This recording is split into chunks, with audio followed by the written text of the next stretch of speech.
কোরআনে কারীমের মধ্যে আল্লাহ রাব্বুল আলামিন বলেন ওয়াশ-শামসু তাজরি লিমুস্তাকাররিল লাহা যালিকা তাকদীরুল আজিজিল আলীম। সূর্য সীতার নিজের কক্ষপথে চলবে, এটাই হচ্ছে আল্লাহর হুকুম। আমার ভাইয়েরা, মহান রব্বুল আলামিনের নিয়ন্ত্রণ, সে কখনো তার পথকে অতিক্রম করবে না। সুতরাং সূর্য কখনো চন্দ্রকে অতিক্রম করবে না, চন্দ্র কখনো সূর্যকে অতিক্রম করবে না। চন্দ্র সূর্যকে বলবে না ভাই আমার সময় হলো, তুমি কেন এসেছো?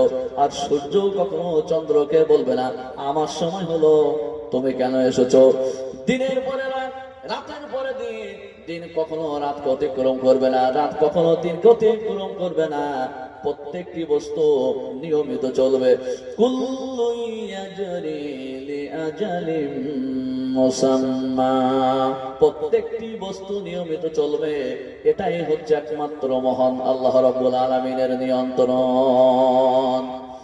আমার ভাইয়েরা, এই জন্য আল্লাহ রাব্বুল আলামিন বলেন, পৃথিবীর মানুষদেরকে লক্ষ্য করে বলেন আফালা ইয়ানজুরুনা ইলাল ইবিলি কাইফা খুলিকাত ওয়া ইলাস সামাই কাইফা রুফিআত ওয়া ইলাল জিবালি কাইফা নুসিবাত।